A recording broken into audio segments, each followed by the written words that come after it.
থেকে মানুষগুলা উইটা যখন দাঁড়াবে, উলঙ্গ অবস্থায় কিন্তু দাঁড়াতে হবে। কারো শরীরে কোনো কাপড় থাকবে না।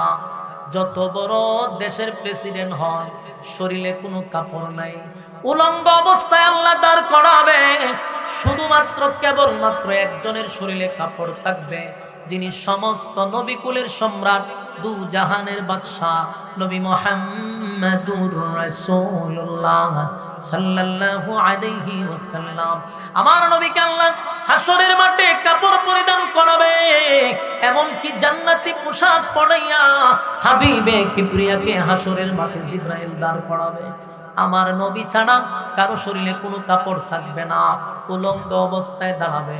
বাইরে আসছিলাম উলঙ্গ অবস্থায়, আবার আল্লাহ দাঁড় করাবে উলঙ্গ অবস্থায়। শুধু আমার নবীকে আল্লাহ জান্নাতের পোশাক পরাবে, জান্নাতি পোশাক পরাইয়া দাঁড় করাবে। আমার যুবক ভাইরা, আর নবী ছাড়া কারো শরীরে কোনো কাপড় থাকবে না। এই বিষয়টা নিয়ে আম্মা জান আয়েশা সিদ্দিকা রাদিয়াল্লাহু তাআলা আনহা নবীকে জিজ্ঞাসা করছিল, পয়গম্বর, হাসরের মাঠে কি সবাই উলঙ্গ হইয়া দাঁড়াইব? আল্লাহর নবী বলেন, আয়েশা গো, প্রত্যেকটা মানুষকে আল্লাহ উলঙ্গ অবস্থায় দাঁড় করাবে। আম্মা জান আয়েশার চেহারাটা মলিন হইয়া নবীর দিকে তাকায়া বলে, ওগো নবীজি, আমরা না উম্মতের মা, আপনি নবীর স্ত্রী, এই হাসরের মাঠে আমাদেরকেও উলঙ্গ অবস্থায় দাঁড় করাবে। এই লজ্জা কোথায় রাখবো? এই লজ্জা কিভাবে ঢাকবো? আল্লাহর নবী বলেন, আয়েশা রে, এটা দুনিয়া না, দুনিয়া না, এটা কঠিন একটা জায়গা।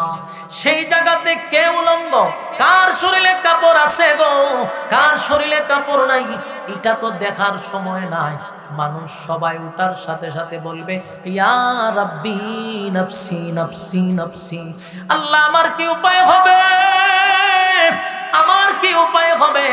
আদম নবীর থেকে নিয়া ঈসা রূহুল্লাহ পর্যন্ত সমস্ত নবী রাসূল যাদের কোনো গুনাহ নাই, নবীরা হলো মাসুম। আহলে সুন্নাত ওয়াল জামাতের আকীদা হলো কোন নবীরা গুনাহ করে নাই, সব নবীরা মাসুম। সেই মাসুম নবীরা পর্যন্ত বলবে, ইয়া রাব্বি নফসি, ইয়া রাব্বি নফসি। আল্লাহ, আমার কি উপায় হবে, আমার কি উপায় হবে? ও আয়েশা, সেদিন কি তোমার দিকে কেউ তাকাবে? তুমিও কি কারো দিকে তাকাবে না? সেদিন মানুষ হাসরের মাঠে কাদা মাটির নিচ থেকে যখন ওইটা দাঁড়াবে, মানুষ পাগলের মতো ছোটাছুটি করতে থাকবে আর বলবে, ইয়া রাব্বি নফসি নফসি নফসি। আল্লাহ, আমার কি উপায় হবে? ওই যে মানুষ উপরের দিকে তাকাইব, 1000 বছর চলে যাবে, একবারও নিচের দিকে তাকায়া দেখার সময় পাবে না। বড় ভয়ানক একটা অবস্থা। এই মানুষ আতঙ্কে থাকবে গো। সেদিন আল্লাহর তর্জন গর্জন শুরু হবে, তর্জন গর্জন শুরু হবে। সেদিন হিসাব নিকাশের দিন। আল্লাহ হবে মালিক ইয়াউমিদ্দিন। সেদিন আল্লাহ হবে বিচারক, ইনসাফের বিচার শুরু করবে। মালিক যখন বিচারক হবে, বিচারের মাঠ কায়েম হবে। সেখানেও দুইটা বিষয়, একটা হলো যারা দুনিয়ার জমিনে আল্লাহর হুকুম নবীর তরিকায় জীবন যাপন করছে, তাদেরকে নবীর বরকতি হাতের পানি পান করাইয়া আল্লাহ আরশের ছায়ার নিচে বসার সুযোগ করে দিবে। আর কিছু মানুষ রোদের তাপে মাথার মগজগুলি গলে গলে পড়তে থাকবে, আর জিহ্বাটা কুকুরের মতো বাহির হয়ে যাবে, পানির পিপাসায় কলিজা ফেটে যাবে।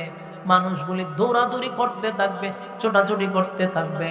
কারণ হাসরের মাঠে 3টা সময় হলো সবচেয়ে ভয়ানক, সবচেয়ে ভয়ঙ্কর, সবচেয়ে আতঙ্কের সময়। এই 3টা সময় গোটা হাসরের মাঠে সবচেয়ে ভয়ঙ্কর, সবচেয়ে আতঙ্ক। 3টা সময়, একটা হলো এই আমল নামা যখন দিবে, এটা কি বাম হাতে দিবে না ডান হাতে দিবে, এই চিন্তায় মানুষ বৃদ্ধ হয়ে যাবে, এই চিন্তায় মানুষ অস্থির হয়ে যাবে। কারণ কার ডান হাতে আসবে, কার বাম হাতে আসবে, এই চিন্তায় মানুষ পাগলের মতো হয়ে যাবে। কারণ এমন একটা পরিস্থিতি শুরু হবে রে, যখন কাউকে বাম হাতে আমল নামা দেওয়া হবে। আপনি তো দেখতেছেন যে একজনকে বাম বাম হাতে আমলনামাটা দিছে, এই যে দেওয়ার সিস্টেম দেখে অনেকের কলিজা শুকায়া যাবে। মানুষকে স্বাভাবিকভাবে বাম হাতে আমলনামা দিবে না। অনেক সময় বলা হয়েছে বাম হাতটারে বুক বরাবর ঢোকাবে, ছিদ্র করে টেনে হেসড়ে পিছন দিকে বাহির করা হবে।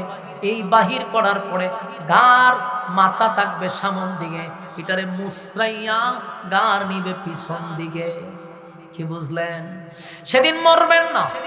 মনে করতেছেন ওযু মরিতে যাও না, মরণ নাই, মরণ নাই, মরণ নাই, মরণ নাই। জাহান্নামেও মরণ নাই, জান্নাতেও মরণ নাই। মরণ বস্তু নামক জিনিসটারে আল্লাহ মাইরা ফলাইব। আর কোনোদিন মরবেন না। জাহান্নামে গেলেও মরবেন না, জান্নাতে গেলেও মরবেন না। এই মানুষগুলার ঘাড়গুলি ভেঙে পিছন দিকে নেওয়া হবে রে, কলিজাটা মাঝখান দিয়ে ফাটাইয়া তারপরে হাতটা ঢুকাবে। এই পরিস্থিতি যদি আমি আপনি দেখি, বলুন আমাদের অস্তিত্ব থাকবে? এই জন্য আমলনামা দেওয়া নেওয়ার সময় সবচেয়ে ভয়ঙ্কর একটা সময়, কার ডান হাতে আসে কার বাম হাতে আসে, এই চিন্তায় মানুষ অস্থির হয়ে যাবে, মানুষ পাগল পাড়া হয়ে যাবে। আর বলতে থাকবে ইয়া রাব্বি নফসি নফসি নফসি, আল্লাহ আমার কি উপায় হবে, আমার কি উপায় হবে। শুধু এতটুকু নয় গো, একদিকে এরকম অবস্থা, অন্যদিকে জাহান্নাম ওইদিকে আওয়াজ করবে, গর্জন দিবে, তর্জন করবে। জাহান্নামও আওয়াজ করতে থাকবে, আল্লাহ আমার পেটে প্রচন্ড খিদা, নাফরমানদেরকে আমার পেটের ভিতরে ঢুকায়া দেন। জাহান্নাম তর্জন গর্জন করবে, আল্লাহ বলবেন জাহান্নামকে আটকা। জাহান্নামকে ফেরেশতারা, হাজার হাজার ফেরেশতারা জাহান্নামকে শিকল দিয়া বেঁধে রাখবে, কিন্তু জাহান্নামকে আটকে রাখতে পারে না। জাহান্নাম জাহান্নামীদেরকে ধরার জন্য অন্যদিকে একটা তর্জন গর্জন শুরু করবে। আর ওইদিকে মানুষ দেখতে থাকবে, কারো হাতে ডান হাতে, কারো বাম হাতে।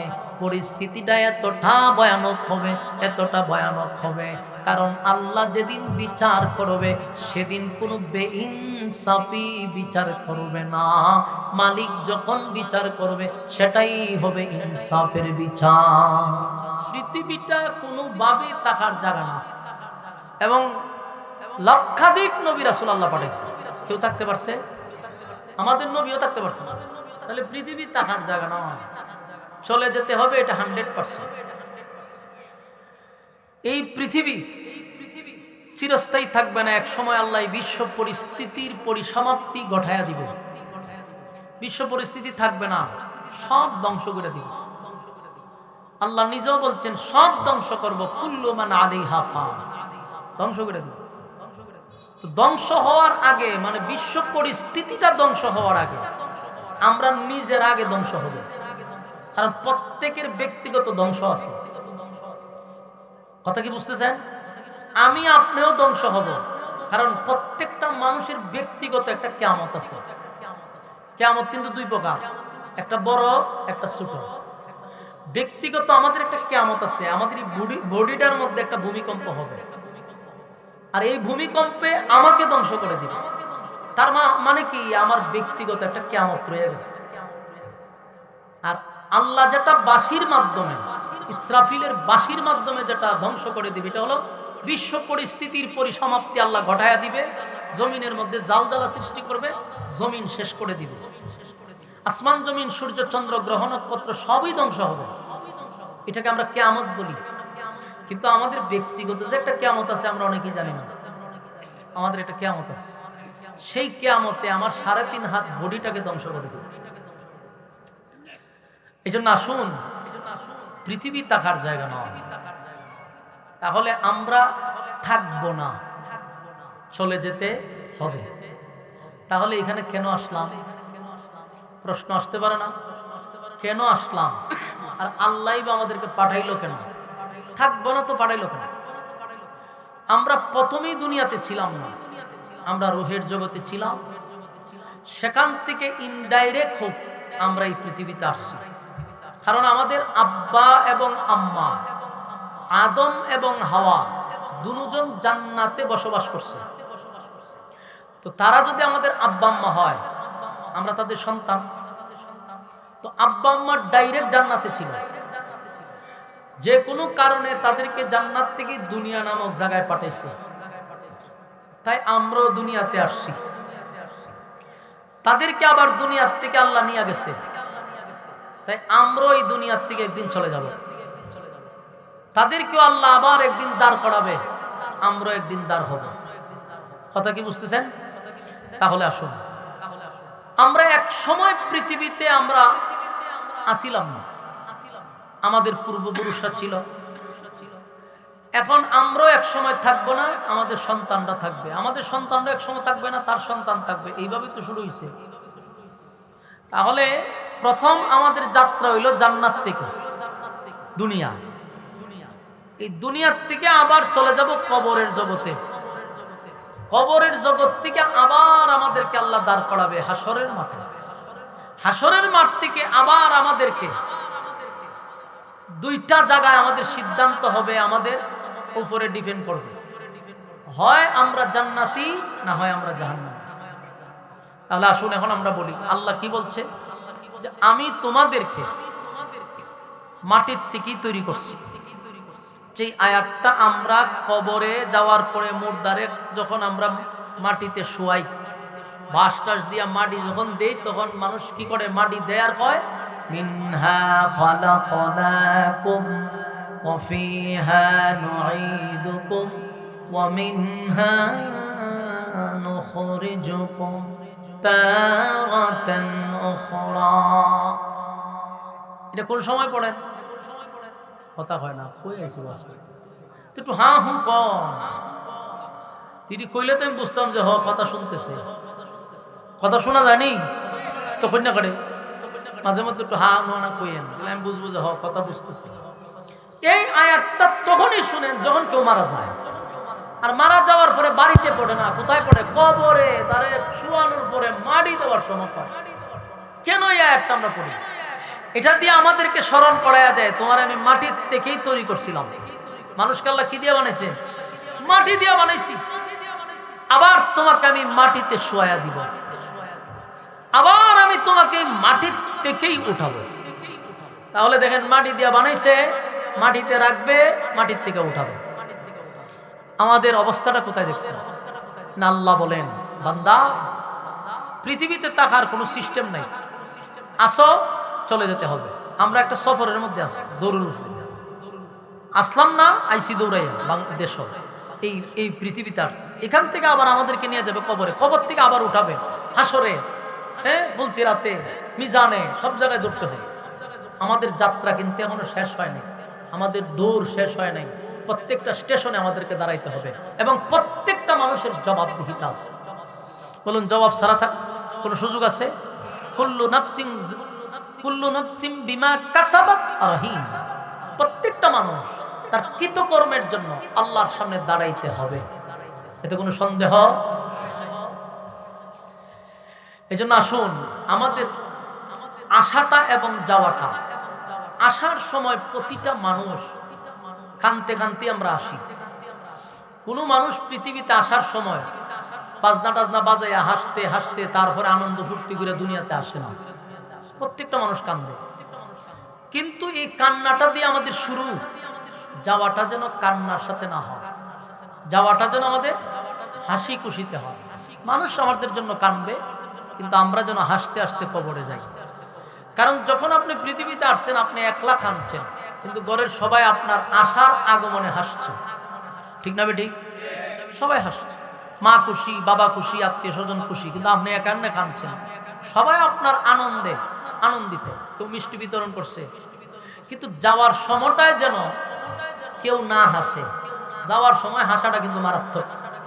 যাওয়ার সময় মানুষ আপনার জন্য কাঁদতে হবে, আর আপনি তখন হাসতে হাসতে যাবেন। আপনার যাওয়াটা যেন কান্নার সহিত না হয়, আর মানুষ যেন আপনার যাওয়ার সময় না হাসে। এখানে দুইটা পরিবর্তন। আসছিলাম কাঁদতে কাঁদতে, বিপরীত হলো যাব হাসতে হাসতে, আর মানুষ আমার জন্য কাঁদবে। কথা কোন ঠিক? এজন্য এমন জীবন করো হে গঠন, মরিলে হাসিবে তুমি, কাঁদিবে ভুবন। যেমন তার উদাহরণ বাস্তব, উসমান বিন হাদি, ঠিক না? মারা তো গেছে, এখনো তার জন্য মানুষ কান্দে, এখনো কান্দে। অথচ 16 বছর আমরা দেখছি কোন নেতা মারা গেলে মানুষ ইন্না লিল্লাহ পড়ে নাই, মানুষ পড়ছে আলহামদুলিল্লাহ। কোন নেতা যদি মারা গেছে তো কমেন্টসে লেখছে কি আলহামদুলিল্লাহ। আর উসমান হাদি চলে যাওয়ার পরে আজও পর্যন্ত তার কবরে অনেক মানুষ কান্নাকাটি করে। কি ছিল, আমাদের কোনো আত্মীয় স্বজন ছিল, রক্তের সম্পর্ক ছিল না, কিন্তু তার কথা স্মরণ হইলে এখনো মানুষ কান্দে। কারণ এমন একটা জীবন গঠন করে গেছে, সে চলে গেছে কিন্তু আজকে গড়ে গড়ে হাদি তৈরি হয়ে গেছে। তো এমন জীবন গঠন করা দরকার। আল্লাহ বলেন, বান্দা পৃথিবীর সমগ্র সৃষ্টি জগতের মধ্যে আমি তোমাকে শ্রেষ্ঠত্ব দিছি, আমি তোমারে সম্মান দিছি, আমি তোমারে কোয়ালিটি সম্পন্ন করে বানাইছি। তোমারে বানাইতে গিয়া আমি আল্লাহ নিজের কুদরতি হাত লাগাইছি। আমি তোমারে বানাইছি সময় নিয়া, আসমান জমিন সূর্য চন্দ্র বানাইছি হুকুম দিয়া, আর তোমারে বানাইছি নিজের কুদরতি হাত দিয়া। বানানোর পরে আমি আল্লাহ আবার তোমার পিছনে উফাদি লাগাইয়া দিছি যে মানুষ বানাইছি এটা সৃষ্টির মধ্যে সবচেয়ে শ্রেষ্ঠ। ফেরেশতা নূর দিয়া বানাইলেও মানুষে কি করছে, সৃষ্টির শ্রেষ্ঠত্ব দান করছে।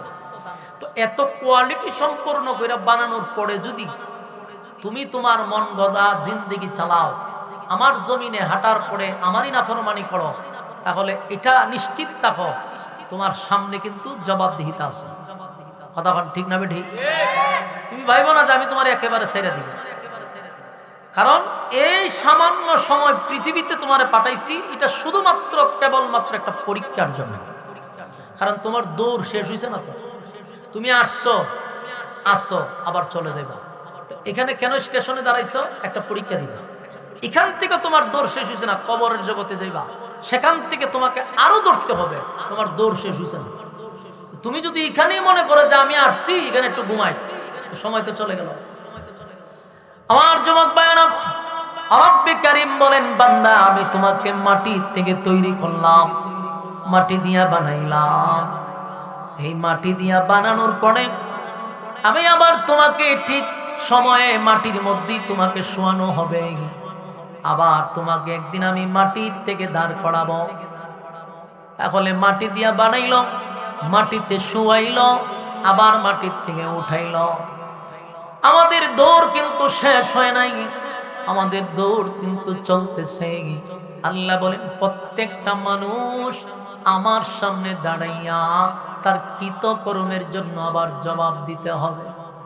মনে করবেন না মালিক আমারে আপনারে দুনিয়ায় ছেড়ে দিছে, এখানেই আমাদের জীবনের শেষ। না, এখানেই জীবনের শেষ না। কেন আসলাম, কেন পাঠাইলো, এই বিষয়টা আমাদের মাথায় রাখা দরকার। এই পৃথিবী চিরস্থায়ী নয় গো, ক্ষণস্থায়ী। অনন্তকাল একটা জায়গা আছে, সেখানে আমাদেরকে যেতে হবে। কারণ আমার সামনে আমার মা চলে গেল, বাবা চলে গেল, দাদা চলে গেল, কেউ তো থাকলো না, এটা নিশ্চিত। আমিও চলে যাব, কোনো সন্দেহ নেই। ক্ষমতা দিয়েও থাকতে পারবো না, পাওয়ার দিয়েও থাকতে পারবো না। এই যে আপনাদের এলাকার মোরদাগানের ইসালে সওয়াব উপলক্ষে মাহফিলটা করছেন, আপনার মহিষার গ্রামের কত মানুষ ছিল যারা গত বছর এখানে ছিল, এই বছর নাই। এমনও মানুষ আছে গ্রামের যাদের পাওয়ারে, যাদের দাফটে এলাকার মানুষ কাঁপছে। আজকে দেখেন তাদের কবরের সামনে কেউ যায় না, তাদের কবরের সামনে মাসে বছরে একবারও কেউ যায় না রে। তার মানে এই দুনিয়ায় থাকতে তোমার পাওয়ার ছিল, ক্ষমতা ছিল, যেদিন দুনিয়া থেকে চলে গেছো, বলো তোমার যাওয়ার কারণে কি দুনিয়া কোনো দিক দিয়ে থেমে আছে? দুনিয়া আগের মতোই চলতেছে, দুনিয়া থামে নাই। আমি চলে গেলে আমার দুনিয়া থামবে না, আমি চলে গেলে আমার কিছুই থেমে থাকবে না। কারো যদি অফিস থাকে, অফিস কিন্তু আগের মতোই চলবে।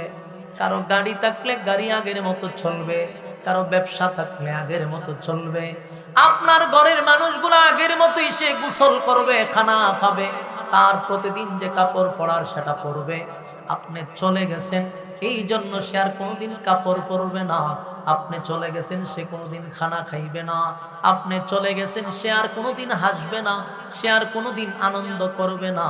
বিষয়টা কি এমন না? আমি চলে গেলাম, 2 দিন 3 দিন পরে আমার খবর আর কেউ নেয় না। মানুষের মন থেকে আল্লাহ আস্তে করে আপনার মহব্বতটা সরায়া দিবে। যেই সন্তানের জন্য আপনি এত কিছু করলেন, যেই সন্তানের জন্য মাথার ঘাম আপনি পায়ে ফালাইলেন, সেই সন্তান 2 দিন 3 দিন পরে বাবার কথা ভুলে যায়। যে স্ত্রীর জন্য এত কিছু করলেন, জীবনের সব কিছু দিয়ে স্ত্রীকে খুশি রাখার চেষ্টা করলেন, অনেক সময় মা বাবাকে কাঁদাইলেন স্ত্রীর জন্য, সেই বউ আপনাকে 3 দিন 4 দিনের পর আর স্মরণ রাখে না। তার আগের মতোই তার জীবনযাত্রা শুরু হয়ে গেছে, আপনার জন্য কোনো দিক থামে নাই। অথচ আপনি একটা গুরুত্বপূর্ণ ব্যক্তি ছিলেন আপনার ফ্যামিলির জন্য। যেই ফ্যামিলি আপনার কষ্টের কারণে ফ্যামিলি চলতো, আপনার অর্জিত টাকায় তারা মাস্তি করত, খানা দানা, এমনকি তারার ভোগ বিলাসিতা আপনার টাকার দ্বারাই হইতো। কিন্তু আপনি নাই, কোনো কিছু থেমে নাই, আগের মতোই চলছে। তাহলে আমার যুবক ভাইরা, এই পৃথিবীটা কত নিষ্ঠুর একটু চিন্তা করে দেখেন। আপনি চলে গেলেন, কেউ আপনার জন্য এমন নয় যে ঘর বাড়ি ছেড়ে আপনার কবরস্থানে গিয়া ঘর করছে যে আমি আর ঘরে থাকবো না, আমার বাবা মরে গেছে অথবা আমার ভাই মরে গেছে রে, আমি আজকের থেকে আর ঘরে থাকবো না, আমি আমার বাবার কবরের পাশে একটা ঘর বানায়া থাকবো। আমার স্বামী চলে গেছে, আমি আর আমার এই বেডরুমে থাকবো না, আমি একটা ছোট ঘর বানায়া কবরের সাথে ঘুমাবো। এমন ইতিহাস কি পৃথিবীতে আপনারা দেখছেন? দেখেন নাই, শুনেন নাই? এমন ঘটনা ঘটবেও না, এটাও নিশ্চিত। কারণ মানুষ এতটা বোকা না। যতদিন থাকবেন, যতদিন করবেন, যতদিন মিশবেন, ততদিন আপনার কথা স্মরণ থাকবে। আপনি নাই, আপনার কথাও স্মরণ নেই। ঠিক না বেঠি? তাহলে এবার চুন, এখন আপনি একটু বালিশের সঙ্গে মাথা লাগাইয়া চিন্তা করে দেখেন তো, মানুষ কতটা নিষ্ঠুর, দুনিয়া কতটা নিষ্ঠুর। দুনিয়া কতটা নিষ্ঠুর এটা বোঝার জন্য মরা লাগবে না। আমি আরো কিছু উদাহরণ দেই, যদি দিলের কান লাগায় শুনেন তাহলে বাস্তবতার সঙ্গে মিলাইবেন। মরা লাগে না, শুধু আপনি একটু চিন্তা করে দেখেন। আজকে আপনার কথা হলো ফ্যামিলির মধ্যে সবচেয়ে গুরুত্বপূর্ণ ব্যক্তি আপনি। আজকে কেন আপনি গুরুত্বপূর্ণ? টাকা ইনকাম করেন, আপনার টাকা আছে, ফ্যামিলি আপনার দ্বারাই চলে, তাই আপনার গুরুত্ব আছে ফ্যামিলির মধ্যে। কিন্তু আল্লাহ না করুক যদি একটা পা আপনার অচল হয়ে যায়, আপনার হাত অচল হয়ে যায়, অথবা আপনি প্যারালাইসিস হয়ে যান, ঘরে যদি 6 মাস শোয়া থাকেন, বুঝবেন যে দুনিয়া কি জিনিস এবং কত প্রকার ও কি কি। নিজের স্ত্রী আপনাকে আর ভালোবাসবে না, নিজের স্ত্রী আপনার প্রতি বিরক্ত হবে, সন্তান আপনার প্রতি বিরক্ত হবে। ভাই, আমার নিজের চোখে আমি দেখছি, লোকটার টাকা পয়সার অভাব নেই, বিশাল বাড়ি করছে, কিন্তু প্যারালাইসিস হয়ে বাথরুমে যেতে পারে না। অনেক সময় প্রস্রাব পায়খানা বিছনায় করে দেয়। স্ত্রী তার প্রতি বিরক্ত, সন্তান বিরক্ত। অনেক সময় এই মানুষটা একা একা কান্দে আর কয়, হায় রে, কুকুর বিড়ালের দাম আছে, ফ্যামিলিতে আমার কোনো দাম নাই। ঠিক না বেঠি? আমার যুবক ভাইরা, পৃথিবী এত নিষ্ঠুর। আমার নিজের চোখে আমি দেখছি, যেই লোকটার এত পাওয়ার ছিল সংসারের মধ্যে, তার টাকা পয়সার কোনো অভাব নাই, ভোগ বিলাসিতা, তার টাকা দিয়া তার স্ত্রী, তার সন্তান, তার আত্মীয় স্বজন করল। কিন্তু লোকটার একটা পা ভেঙে গেছে, 6 মাস শুধু বেড রেস্ট ছিল। ফ্যামিলির সব মানুষ তার প্রতি বিরক্ত হয়ে গেছে, বউ আগের মতো তারে ভালোবাসে না, খালি ধমকের উপরে রাখে। সন্তানগুলি বলে তার পায়খানা প্রস্রাবের গন্ধে ঘরে থাকা যায় না। এমন পরিস্থিতি হয়েছে, লোকটা আমার কাছে এক সময় বলতে লাগলো, ভাই, আমার যদি আল্লাহ মৃত্যু দিত, আমার কেন আল্লাহ নেয় না? আমি মরতে চাই, এই জীবন আর রাখতে চাই না। কারণ আমি যতক্ষণ বেঁচে আছি, প্রত্যেকটা ফ্যামিলির মানুষের কাছে আমি যেন বিরক্তের কারণ হয়ে দাঁড়াইছি। আমার যুবক ভাইয়েরা, তাহলে দেখুন, মানুষ মরতে হয় না, মরার আগেই বিছনায় শুয়ে দেখেন, যেই ফ্যামিলি আমার আমার আমার আমার বলি, যেই মা আমার বলি, যেই বাবা আমার বলি, ভাই বোন সবাই আমার, কিন্তু আমার লোকগুলি যখন আমি বিছনায় পড়ে যাই, অথবা আমার দ্বারা কোনো ইনকাম হয় না, অথবা আমার দ্বারা কোনো ফ্যামিলি চলে না, ঠিক ওই মানুষ আমার মানুষগুলার পর হয়ে যায়। ঠিক না বেটা? মরা লাগবে না, জীবিত অবস্থায় আপনি অনেক কিছু বুঝতে পারেন। যারা প্রবাসী আছেন তাদেরকে জিজ্ঞাসা করেন, যারা বিদেশ থেকে আসছে, এই প্রবাসী মানুষরা জীবনে কোনোদিন ফ্যামিলির কাছে ভালো হইতে পারে না। যারা অরিজিনালি প্রবাসী আছে কোনোদিন ভালো হইতে পারে না। হ্যাঁ, অসংখ্য বিচার আমাদের কাছে আসে ফোনের মাধ্যমে, প্রবাসীরা কান্দে ফোন দিয়া, ফোনের মাধ্যমে অনেক কান্নাকাটি করে, কারণ হুজুর জীবনের সব শেষ করলাম ফ্যামিলির জন্য, কিন্তু বাড়িতে 6 মাস থাকলে মা বাবা আত্মীয় স্বজন আর ভালোবাসে না। যতদিন ইনকাম আছে ততদিন মহব্বত, যতদিন ইনকাম আছে আত্মীয় স্বজন আপনাকে মহব্বত করে, ইনকাম নাই ফ্যামিলিকে না দিতে পারলে আপনারা কেউ চিনে না। ঠিক না বেটি? পৃথিবী স্বার্থপর, যাদেরকে আপনি যতদিন দিবেন ততদিন আপনি তাদের কাছে ভালো থাকবেন। দিবেন না, এরা এত ভয়ঙ্কর রূপ ধারণ করবে যা আপনি কল্পনা করতে পারবেন না। যেই লোকটাকে আপনি কিছু দেন নাই সে আপনার এত বড় শত্রু হয় নাই। যাকে আপনি সবসময় দিয়ে আসছেন কিন্তু এখন দেওয়া বন্ধ করছেন, সে সবচেয়ে বড় শত্রু হয়ে দাঁড়ায়। কেন? আপনার অপরাধ কি? আপনি যে সবসময় দিচ্ছেন, এখন যে দিচ্ছেন না, এটাই তার 1 নাম্বার খুব আপনার উপর। আফসোস, আশ্চর্যের বিষয়, যাকে আমি 10 টাকা দিলাম না সে আমার শত্রু না, যাকে আমি সব সময় দিয়ে আসলাম এখন দিচ্ছি না, দিতে পারতেছি না, সে এখন আপনার উপরে সবচেয়ে বেশি কাফা। অপরাধ কি? দেন না কেন? এই হলো আমাদের পৃথিবীর অবস্থা। আল্লাহ বলে বাংলা, তাহলে একবার চিন্তা করে দেখ, পৃথিবীতে আমাদের একটাই কথা, থাকতে পারবো না, যাও থাকলাম, তারপরেও দেখেন এটা কোনো জীবন হয় না। এই জন্য আসুন, আল্লাহ বলে বান্দারে, দুনিয়ার মুখে পড়ে আমি যে উদ্দেশ্যে তোরে পাঠাইলাম সেই উদ্দেশ্য ভুলে যাইস না। আমি কিন্তু অনর্থক তোদেরকে বানাই নাই। আল্লাহ বলেন, ওয়ামা খালাকতুল জিন্না ওয়াল ইনসা ইল্লা লিয়াবুদুন, মানব এবং দানব দুইটা জাতিরে আমি বানাইছি শুধুমাত্র কেবলমাত্র আমার গোলামির জন্য। গোলামি যদি না করস, দুনিয়ায় কোনো শান্তি পাইলি না, পরকালেও শান্তির কোনো গ্রাম পাবি না। কারণ আল্লাহ বলেন, আমি তোদেরকে একেবারে ছেড়েও দিব না। ইন্না জাহান্নামা কানাত মিরসাদা, নিশ্চয় তোদের জন্য জাহান্নাম কিন্তু উৎ পাইতা বসে রইছে। আমি আল্লাহ জাহান্নামকে উৎ পাইতা রাখছি জাহান্নামীদেরকে ধরার জন্য। লিত্তাগিনা মাআবা, সীমালঙ্ঘনকারীদেরকে জাহান্নাম যখন ধরবে অস্তিত্ব থাকবে না। তাই আসুন আমাদেরকে আল্লাহ স্মরণ করায়া দে, বান্দারে কিসের তো অহংকার, মাটি দিয়া বানাইলাম বান্দারে, আবার তোরে মাটিতেই রেখে দিব।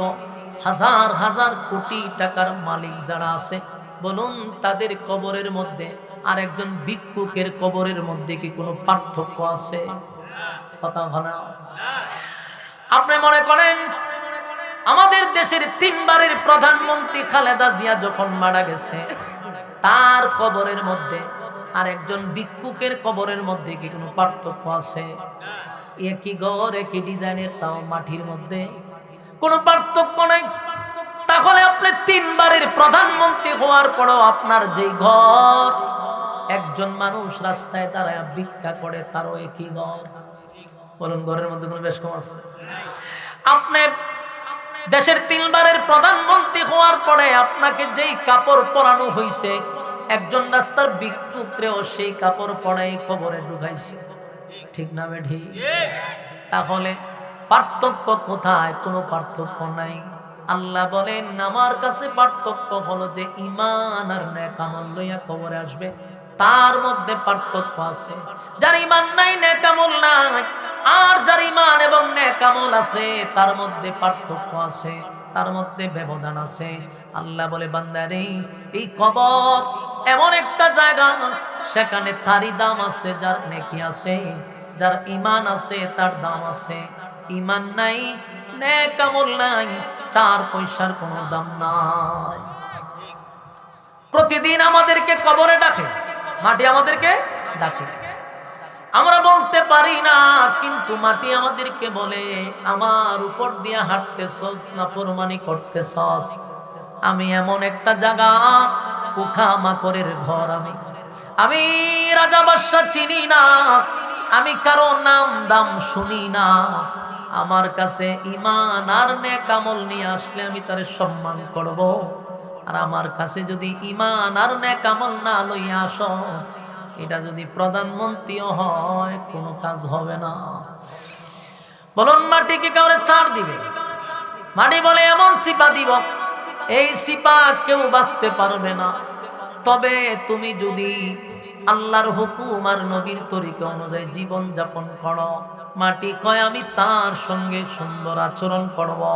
আর যদি মন গড়া জিন্দেগি চালাইয়া আমার মালিকের জমিনের উপরে চইলা মালিকের নাফরমানি করে কবরের ভিতরে আসো, আমি ওয়াদা দিলাম আচরণ কিন্তু সুন্দর হবে না, ভয়ঙ্কর অবস্থা হবে।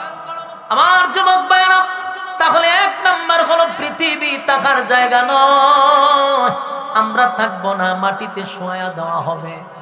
আবার আল্লাহ কয় সেই মাটির থেকে আমি দাঁড় করাবো যেদিন ইসরাফিলের তৃতীয় সিংহায় ফুঁক দিবে। ইসরাফিল সিংহায় ফুঁক দিবে তিনটা, কোন রেওয়ায়াতে আসছে দুইটা, কোন জায়গায় তিনটা। মনে করেন ধরে নেন তিনটা ফুঁক দিবে। তিন ফুঁক যে সময় দিবে, প্রথম ফুকে কিন্তু ধ্বংস হয়ে যাবে, দ্বিতীয় ফুকে মানুষের বডি আবার গঠন হবে। যে যাকে যেখানে কবর দিছেন, এই এলাকার মানুষ আপনাকে যেখানে কবর দিছে, কিয়ামতের ময়দানে সেখান থেকে আপনি ওইটা দাঁড়াবেন। আশুগঞ্জের মানুষ হবিগঞ্জ গিয়া দাঁড়াবে না, হবিগঞ্জের মানুষ আশুগঞ্জ আইসা দাঁড়াবে না। আমারে আপনার যেখানে কবর দেওয়া হবে রে, সেখান থেকে আমি আপনি ওইটা দাঁড়াবো। সেই মানুষটা কিন্তু আবার উঠবেও কাদা মাটির নিচ থেকে। আল্লাহ বানাইছে মাটি দিয়া, শুয়াইছে মাটিতে, আবার উঠাবেও মাটির থেকে। কাদা মাটির নিচ থেকে মানুষগুলা ওইটা যখন দাঁড়াবে, উলঙ্গ অবস্থায় কিন্তু দাঁড়াতে হবে। কারো শরীরে কোনো কাপড় থাকবে না। যত বড় দেশের প্রেসিডেন্ট হন, শরীরে কোনো কাপড় নাই, উলঙ্গ অবস্থায় আল্লাহ দাঁড় করাবে। শুধুমাত্র কেবলমাত্র একজনের শরীরে কাপড় থাকবে, যিনি সমস্ত নবীকুলের সম্রাট, দু জাহানের বাদশা, নবী মুহাম্মদুর রাসূলুল্লাহ সাল্লাল্লাহু আলাইহি ওয়াসাল্লাম। আমার নবীকে আল্লাহ হাসরের মাঠে কাপড় পরিধান করাবে, এমনকি জান্নাতি পোশাক পরাইয়া হাবিবে কিবরিয়াকে হাসরের মাঠে জিবরাইল দাঁড় করাবে। আমার নবী ছাড়া কারো শরীরে কোনো কাপড় থাকবে না, উলঙ্গ অবস্থায় দাঁড়াবে। বাইরে আসছিলাম উলঙ্গ অবস্থায়, আবার আল্লাহ দাঁড় করাবে উলঙ্গ অবস্থায়। শুধু আমার নবীকে আল্লাহ জান্নাতের পোশাক পরাবে, জান্নাতি পোশাক পরাইয়া দাঁড় করাবে। আমার যুবক ভাইরা, আর নবী ছাড়া কারো শরীরে কোনো কাপড় থাকবে না। এই বিষয়টা নিয়ে আম্মা জান আয়েশা সিদ্দিকা রাদিয়াল্লাহু তাআলা আনহা নবীকে জিজ্ঞাসা করছিল, পয়গম্বর, হাসরের মাঠে কি সবাই উলঙ্গ হইয়া দাঁড়াইব? আল্লাহর নবী বলেন, আয়েশা গো, প্রত্যেকটা মানুষকে আল্লাহ উলঙ্গ অবস্থায় দাঁড় করাবে। আম্মা জান আয়েশার চেহারাটা মলিন হইয়া নবীর দিকে তাকায়া বলে, ওগো নবীজি, আমরা না উম্মতের মা, আপনি নবীর স্ত্রী, এই হাসরের মাঠে আমাদেরকেও উলঙ্গ অবস্থায় দাঁড় করাবে, এই লজ্জা কোথায় রাখবো? এই লজ্জা কিভাবে ঢাকবো? আল্লাহর নবী বলেন, আয়েশা রে, এটা দুনিয়া না, দুনিয়া না, এটা কঠিন একটা জায়গা। সেই জায়গাতে কে উলঙ্গ, কার শরীরে কাপড় আছে গো, কার শরীরে কাপড় নাই, এটা তো দেখার সময় নাই। মানুষ সবাই উঠার সাথে সাথে বলবে, ইয়া রাব্বি নফসি নফসি নফসি। আল্লাহ, আমার কি উপায় হবে? আমার কি উপায় হবে? আদম নবীর থেকে নিয়া ঈসা রূহুল্লাহ পর্যন্ত সমস্ত নবী রাসূল যাদের কোনো গুনাহ নাই, নবীরা হলো মাসুম। আহলে সুন্নাত ওয়াল জামাতের আকীদা হলো কোন নবীরা গুনাহ করে নাই, সব নবীরা মাসুম। সেই মাসুম নবীরা পর্যন্ত বলবে, ইয়া রাব্বি নফসি, ইয়া রাব্বি নফসি। আল্লাহ, আমার কি উপায় হবে? আমার কি উপায় হবে? ও আয়েশা, সেদিন কি তোমার দিকে কেউ তাকাবে? তুমিও কি কারো দিকে তাকাবে না? সেদিন মানুষ হাসরের মাঠে কাদা মাটির নিচ থেকে যখন ওইটা দাঁড়াবে, মানুষ পাগলের মতো ছোটাছুটি করতে থাকবে আর বলবে ইয়া রাব্বি নাফসি নাফসি নাফসি। আল্লাহ আমার কি উপায় হবে? ওই যে মানুষ উপরের দিকে তাকাইব, 1000 বছর চলে যাবে, একবারও নিচের দিকে তাকায়া দেখার সময় পাবে না। বড় ভয়ানক একটা অবস্থা। এই মানুষ আতঙ্কে থাকবে গো। সেদিন আল্লাহর তর্জন গর্জন শুরু হবে, তর্জন গর্জন শুরু হবে। সেদিন হিসাব নিকাশের দিন। আল্লাহ হবে মালিক ইয়াউমিদ্দিন। সেদিন আল্লাহ হবে বিচারক, ইনসাফের বিচার শুরু করবে। মালিক যখন বিচারক হবে, বিচারের মাঠ কায়েম হবে। সেখানেও দুইটা বিষয়। একটা হলো যারা দুনিয়ার জমিনে আল্লাহর হুকুম নবীর তরিকায় জীবন যাপন করছে, তাদেরকে নবীর বরকতি হাতের পানি পান করাইয়া আল্লাহ আরশের ছায়ার নিচে বসার সুযোগ করে দিবে। আর কিছু মানুষ রোদের তাপে মাথার মগজগুলি গলে গলে পড়তে থাকবে, আর জিহ্বাটা কুকুরের মতো বাহির হয়ে যাবে, পানির পিপাসায় কলিজা ফেটে যাবে। মানুষগুলি দৌড়াদৌড়ি করতে থাকবে, ছোটাছুটি করতে থাকবে। কারণ হাসরের মাঠে 3টা সময় হলো সবচেয়ে ভয়ানক, সবচেয়ে ভয়ঙ্কর, সবচেয়ে আতঙ্কের সময়। এই 3টা সময় গোটা হাসরের মাঠে সবচেয়ে ভয়ঙ্কর, সবচেয়ে আতঙ্ক। 3টা সময়। একটা হলো এই আমল নামা যখন দিবে, এটা কি বাম হাতে দিবে না ডান হাতে দিবে, এই চিন্তায় মানুষ বৃদ্ধ হয়ে যাবে, এই চিন্তায় মানুষ অস্থির হয়ে যাবে। কারণ কার ডান হাতে আসবে, কার বাম হাতে আসবে, এই চিন্তায় মানুষ পাগলের মতো হয়ে যাবে। কারণ এমন একটা পরিস্থিতি শুরু হবে রে, যখন কাউকে বাম হাতে আমল নামা দেওয়া হবে। আপনি তো দেখতেছেন যে একজনকে বাম হাতে আমল নামাটা দিছে, এই যে দেওয়ার সিস্টেম দেখে অনেকের কলিজা শুকায়া যাবে। মানুষকে স্বাভাবিকভাবে বাম হাতে আমল নামা দিবে না। অনেক সময় বলা হয়েছে বাম হাতটারে বুক বরাবর ঢোকাবে, ছিদ্র করে টেনে হেসড়ে পিছন দিকে বাহির করা হবে। এই বাহির করার পরে গার মাথা থাকবে সামন দিকে, এটারে মুসরাইয়া গার নিবে পিছন দিকে। কি বুঝলেন? সেদিন মরবেন না। মনে করতে চলো যে মরিতে যাব না, মরণ নাই, মরণ নাই, মরণ নাই, মরণ নাই। জাহান্নামেও মরণ নাই, জান্নাতেও মরণ নাই। মরণ বস্তু নামক জিনিসটারে আল্লাহ মাইরা ফেলাইব। আর কোনো দিন মরবেন না। জাহান্নামে গেলেও মরবেন না, জান্নাতে গেলেও মরবেন না। এই মানুষগুলার ঘাড়গুলি ভেঙে পিছন দিকে নেওয়া হবে রে, কলিজাটা মাঝখান দিয়ে ফাটাইয়া তারপরে হাতটা ঢুকাবে। এই পরিস্থিতি যদি আমি আপনি দেখি, বলুন আমাদের অস্তিত্ব থাকবে?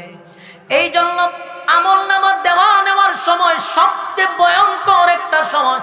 কার ডান হাতে আসে, কার বাম হাতে আসে, এই চিন্তায় মানুষ অস্থির হয়ে যাবে, মানুষ পাগল পাড়া হয়ে যাবে। আর বলতে থাকবে ইয়া রাব্বি নাফসি নাফসি নাফসি। আল্লাহ আমার কি উপায় হবে, আমার কি উপায় হবে? শুধু এতটুকু নয় গো, একদিকে এরকম অবস্থা, অন্যদিকে জাহান্নাম ওইদিকে আওয়াজ করবে, গর্জন দিবে, তর্জন করবে। জাহান্নামও আওয়াজ করতে থাকবে আল্লাহ আমার পেটে প্রচন্ড খিদা, নাফরমানদেরকে আমার পেটের ভিতরে ঢুকায়া দেন।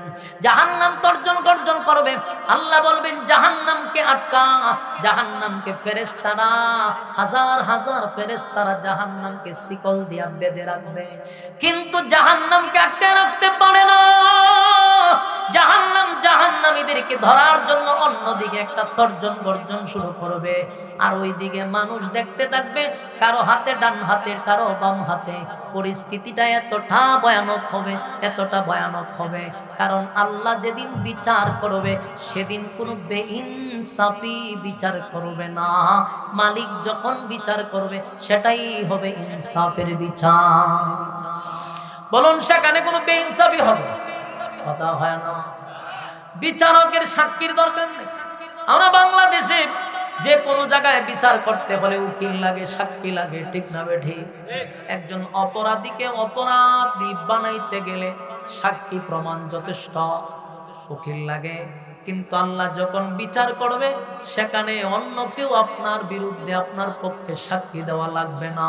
আল্লাহ আপনার মুখটাকে বন্ধ করে দিবে, হাতগুলা কথা বলবে, পা গুলা কথা বলবে, সব কিছু যখন আপনার বিরুদ্ধে চলে যাবে, আপনি শুধু তাকায়া থাকবেন, কারণ মুখ বন্ধ। হাত কথা বলবে গো, পা গুলি কথা বলবে। এই ওয়াজ যখন আজ থেকে 30 বছর আগে কেউ করতো, আমরা শুনতাম, মাঝে মধ্যে চিন্তায় পড়ে যেতাম, হাত আবার কেমনে কথা হয়, পা কেমনে কথা হয়, মাথায় ধরতো না। চিন্তায় পড়ে যেতাম কিভাবে হাত কথা বলে, পা কথা বলে। কিন্তু প্রযুক্তি এতটা আপডেট হইল, এতটা উন্নত হলো, এখন কিন্তু আমরা ধারণা করতে পারি যে আল্লাহ কিভাবে হাত দিয়া কথা বলাবে। দেখেন না, AI বাইর হইয়া গাড়িও কথা কয়, ঠিক না বেটি? জুতায় কথা কয়, বাদামে কথা কয়, খেলনায় কথা কয়, সব কিছুই কথা কয়। কথা হয় না? সব যদি কথা বলতে পারে AI দিয়া, প্রযুক্তির মাধ্যমে যদি বোঝানো যায় কারো হাত নাই, AI হাত লাগায় দেয়, পা নাই ভাও লাগায় দেয়, ঠিক না বেটি? তাহলে এটা আল্লাহ তাআলার একটা কুদরতের নিদর্শন। মানুষ তোমরা বুঝো, দুনিয়ার মানুষ যদি এই প্রযুক্তি দিয়া এমনটা করতে পারে, তাহলে আমি আল্লাহর মেধা, আমি আল্লাহর পক্ষ থেকে যে মেধা তোমরা পাইছ, সেই মেধা দিয়া যদি এতটুক পর্যায়ে মানুষ যেতে পারে রে, আমার আল্লাহর কাছে প্রযুক্তি কি পরিমাণ আছে। সুবহান আল্লাহর দেওয়া মেধা পাইবে। আমরা যদি এত কিছু আবিষ্কার করতে পারি, আমার মালিকের কি আবিষ্কারের অভাব করব? কথা দিয়ে হইল না। তাহলে এখন চিন্তা করেন, হাত কিভাবে কথা বলবে, পা কিভাবে কথা বলবে। আল্লাহ বলেন জমিন কথা বলবে, জমিনও কথা বলবে। কোন জায়গায় দাঁড়াইয়া, রাতের অন্ধকারে না দিনের আলোতে, কোথায় কোন আখাম কোখাম, দিনের খাম রাতের খাম আমরা করছি, সবগুলি জমিন বর্ণনা করতে থাকবে। সুবহানাল্লাহ। বাঁচার সুযোগ নাই। অপরাধী নিজেই বলবে, অপরাধী নিজেই বলবে আমার মালিক আমার উপরে বেইনসাফি করে নাই। কথা কি বুঝতেছেন? হয় কথা বুঝিনি?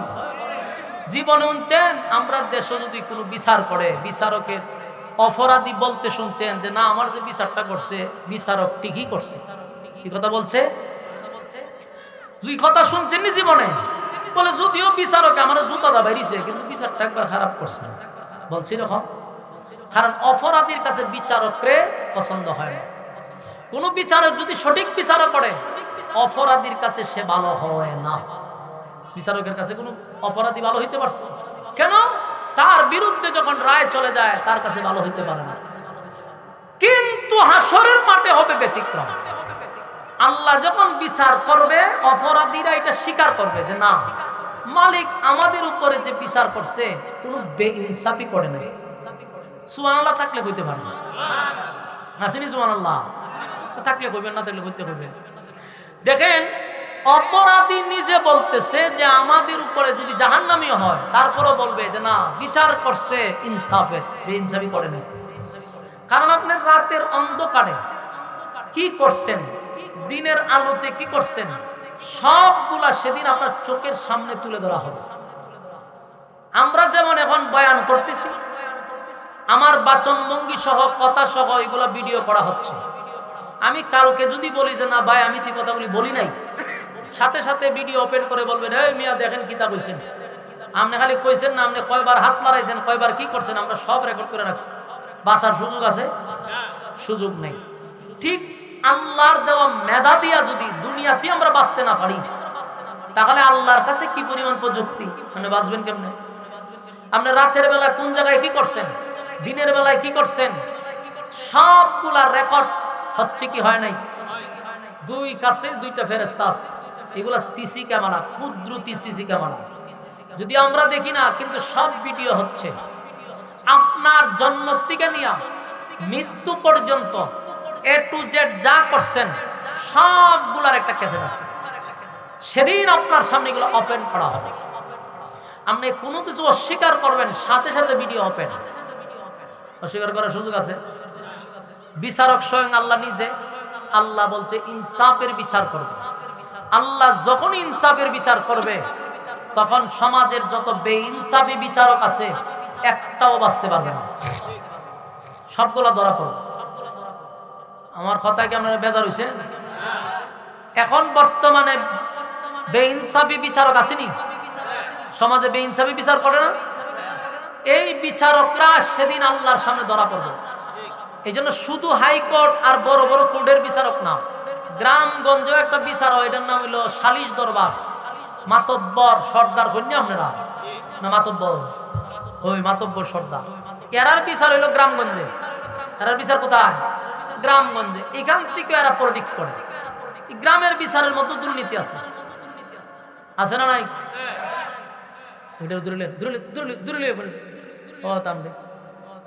বর করছে গিয়া, বর করছে সুরা ফিরে ফুদো 10টা করে বর করছে। হ্যাঁ, কথা কি বুঝতেছেন?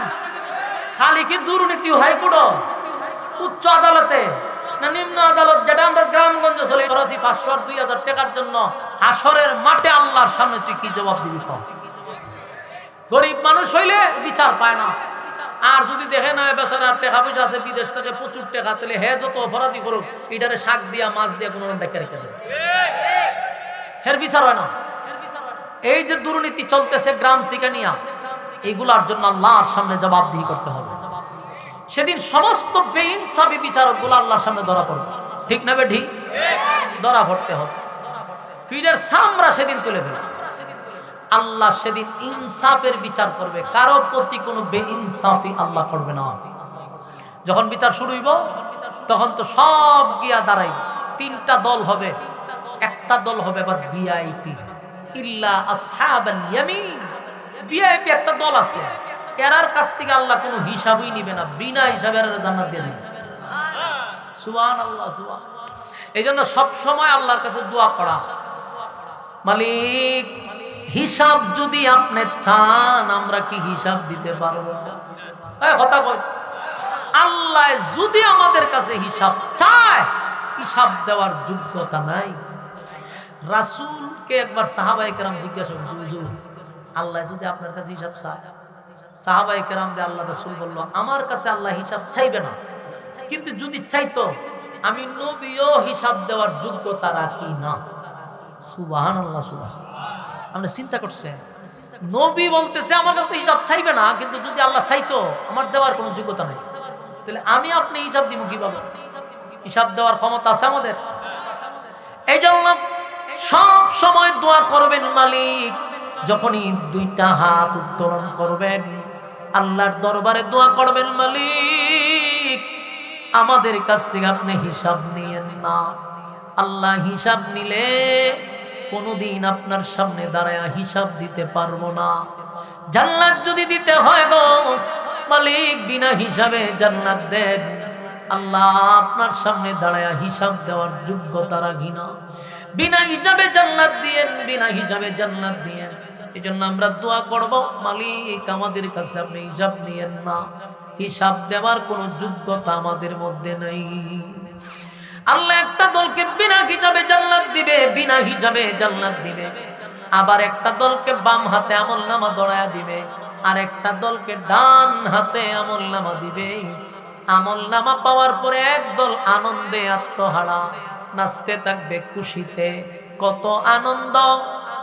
এই কাগজ পাওয়ার পরে মনে করেন আমলনামাটা পাইল, সে দৌড়তে থাকবে আর আনন্দ করতে থাকবে, পুরা মাঠেই খালি আনন্দ।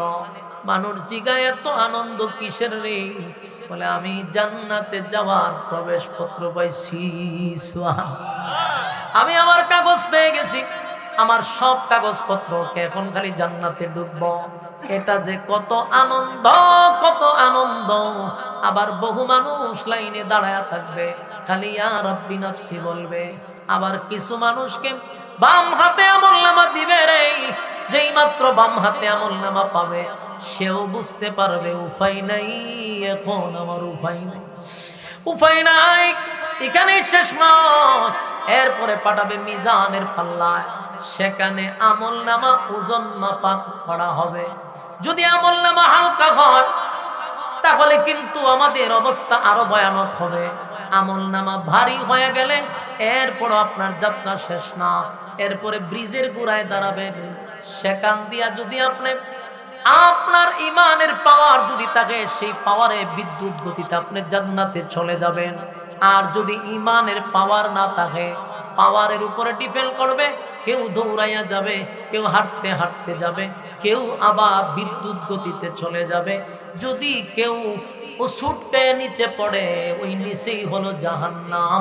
ইন্না জাহান্নামা কানাত মিরসাদা, নিচে জাহান্নাম উট পাইতা বসে আছে জাহান্নামীদেরকে ধরার জন্য।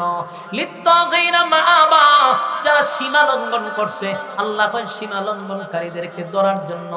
লাবিসিনা ফিহা আহকাবা, সেখানে যুগের পর যুগ অবস্থান করতে হবে, তাহার কোনো সিস্টেম নাই, বাঁচানোর কোনো সিস্টেম নাই।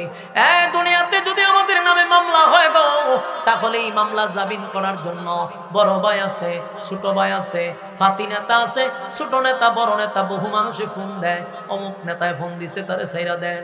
কিন্তু জাহান্নামের ভিতরে কারো সুপারিশ গ্রহণযোগ্য নয়, একমাত্র একজনের সুপারিশ গ্রহণযোগ্য হবে, তিনি সমস্ত নবীকুলের সম্রাট নবী মুহাম্মদুর রাসূলুল্লাহ সাল্লাল্লাহু আলাইহি ওয়াসাল্লাম।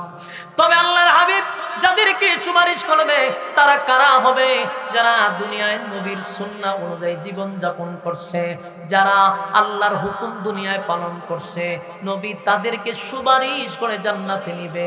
কিন্তু জীবনে কোনোদিন নবীর সুন্নত পালন করেন নাই, নবীর সুন্নতের দাঁড় ধারেন নাই, নবীর আইন অনুযায়ী জীবন যাপন করেন নাই, মন গড়া জিন্দেগি চালাইছেন, আবার মনে মনে আশা নিয়ে রাখছেন কবরে গেলে নবী সুপারিশ করবে।